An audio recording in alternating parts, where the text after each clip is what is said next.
morning. Thank you for joining us today. As you know, we are looking for a competent and safety-oriented third officer to join our AHTS DP2 vessel team. This role requires strong navigational skills, knowledge of dynamic positioning systems, and the ability to work under pressure in offshore operations. We'd like to ask you a series of questions to better understand your experience, technical knowledge, and leadership qualities. Good morning. Thank you for the opportunity. My name is Zero. I am eager to share my experience and demonstrate how my skills align with the responsibilities of a third officer on an AHTS DP2 vessel.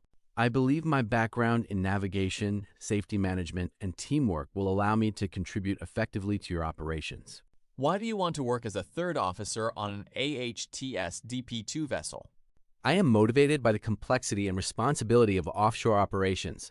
AHTS DP2 vessels require precision in navigation and positioning, and I enjoy working in challenging environments where safety and accuracy are paramount. My career goal is to grow into senior officer positions, and this role is a crucial step in that journey. Can you describe your previous sea experience? I have served on container ships and accommodation vessels, where I gained experience in navigation, watchkeeping, and safety drills.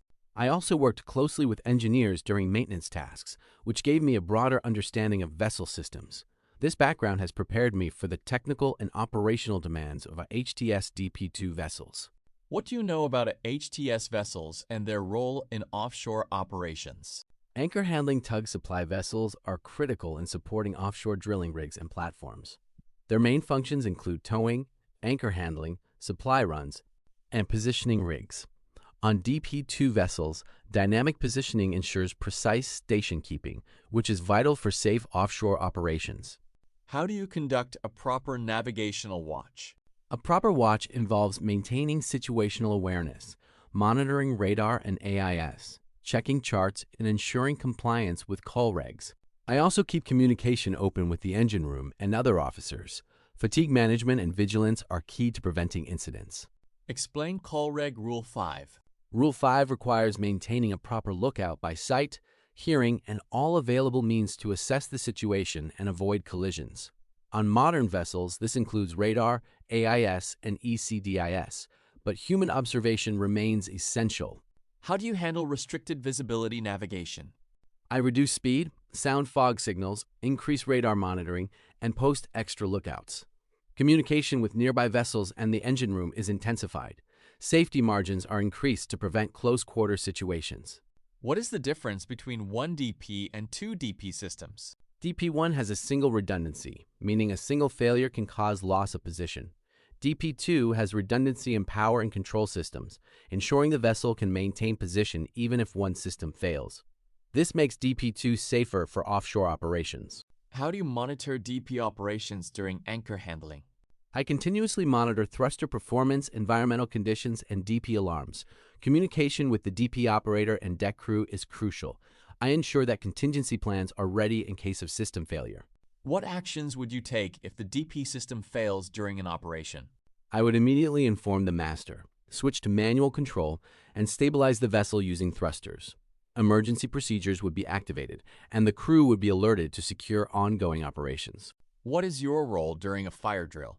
As third officer, I assist in organizing crew response, ensure firefighting equipment is ready, and lead a team to designated stations. I also report to the chief officer and maintain communication during the drill. How do you conduct a lifeboat drill? I ensure crew are mustered, PPE is worn, and lifeboat equipment is checked. I supervise lowering procedures and verify readiness for abandonment. Documentation of the drill is completed afterward. Describe your response to a man overboard situation. I would immediately raise the alarm, mark the position, and maneuver the vessel for recovery. Life buoys with lights and smoke signals would be deployed. Communication with the bridge and rescue team is maintained until recovery. How do you ensure safe deck operations during anchor handling? I enforce PPE use, maintain clear communication, and monitor line tension. I ensure crew are positioned safely and that winches and towing equipment are operated within limits. What precautions do you take during supply operations? I check cargo securing arrangements, monitor crane operations, and ensure stability calculations are updated. Coordination with the platform is essential to avoid accidents. How do you motivate your crew during long offshore operations? I maintain open communication, recognize their efforts, and rotate tasks to prevent fatigue. I also encourage teamwork and emphasize the importance of safety. How do you handle conflict among crew members? I listen to both sides, mediate calmly, and remind them of professional conduct. If necessary, I escalate the issue to the chief officer or master. Explain the importance of ISM code. The ISM code ensures safe ship operation and pollution prevention. It establishes a safety management system that promotes continuous improvement and accountability. What checks do you perform on navigational equipment? I verify radar calibration, ECDIS updates, compass deviation, and AIS functionality. Daily checks ensure reliability during operations. Where do you see yourself in 5 years? I aim to progress to chief officer and eventually master. I plan to continue training in DP systems and offshore safety management. What qualities make you a good third officer? I am detail-oriented, safety-conscious, and adaptable. I thrive under pressure and maintain professionalism in challenging situations. How do you prepare for a voyage on an AHTS DP2 vessel? Preparation begins with a thorough passage plan, including route plotting on AHTS and paper charts, checking weather forecasts, and reviewing notices to mariners. I ensure all navigational equipment is tested and operational. I also brief the bridge team on expected challenges, such as traffic separation schemes or restricted waters. On HTS vessels, I pay special attention to offshore zones and DP requirements near rigs. What is your role during arrival at an offshore installation? I assist the chief officer and master by monitoring navigation equipment, maintaining communication with the rig, and ensuring compliance with safety zones. I verify that DP systems are engaged correctly and that thrusters respond as expected. I also help coordinate deck crew readiness for supply or anchor handling operations. How do you ensure compliance with call regs during offshore operations? Even though DP operations often occur in restricted zones, call regs remain applicable. I maintain a vigilant lookout, use radar and AIS to track nearby vessels, and communicate intentions clearly. I also ensure that lights and signals are displayed correctly to indicate restricted maneuverability. What environmental factors affect DP performance? Wind, current, and wave action are the primary forces. Additionally, proximity to rigs or other vessels can create turbulence. I monitor environmental sensors. How do you assist the DP operator during critical operations? I provide situational awareness by monitoring bridge instruments, checking alarms, and relaying information to the deck crew. I act as a communication link between the DP operator and the master, ensuring that instructions are executed promptly. What is your response if the vessel begins to drift off position while on DP? I immediately alert the master and DP operator. Identify the cause, whether thruster failure, sensor error, or environmental overload, and assist in corrective action. If necessary, I prepare for manual control and coordinate with deck crew to secure ongoing operations. How do you conduct a risk assessment before anchor handling? I evaluate weather conditions, equipment readiness, crew competence, and communication protocols. I identify hazards such as line snapback zones and heavy loads. Mitigation measures include PPE enforcement, clear deck markings, and emergency stop procedures. What is your role during an abandoned ship drill? I ensure crew muster at designated stations, verify lifeboat readiness, and assist in lowering procedures. I also check emergency equipment such as EPIRBs and SARTs. My role is to maintain order and ensure compliance with safety protocols. How do you respond to an oil spill on deck? I activate the spill response plan, deploy absorbent materials, and contain the spill to prevent it from reaching the sea. I notify the chief officer and record the incident. Preventive measures include regular checks of hydraulic systems and cargo hoses. How do you calculate vessel stability during supply operations? I use stability software and manual calculations to assess GM values, trim, and stress. I ensure that cargo distribution does not compromise stability. Continuous monitoring during loading and unloading is essential to maintain safe conditions. What precautions do you take when handling heavy anchors? I ensure winches and wires are inspected, crew are briefed, and snapback zones are marked. Communication between bridge and deck is constant. I also monitor vessel movement to avoid sudden tension that could endanger crew. How do you supervise crane operations during offshore supply runs? I verify load limits, ensure proper rigging, and maintain communication with the crane operator and platform. I enforce exclusion zones to keep crews safe. Weather conditions are closely monitored to avoid unsafe lifting. How do you train junior officers or cadets? I involve them in watchkeeping, explain navigational procedures, and encourage them to ask questions. I assign them supervised tasks, such as chart corrections or safety checks, to build confidence. Mentorship is key to developing competent officers.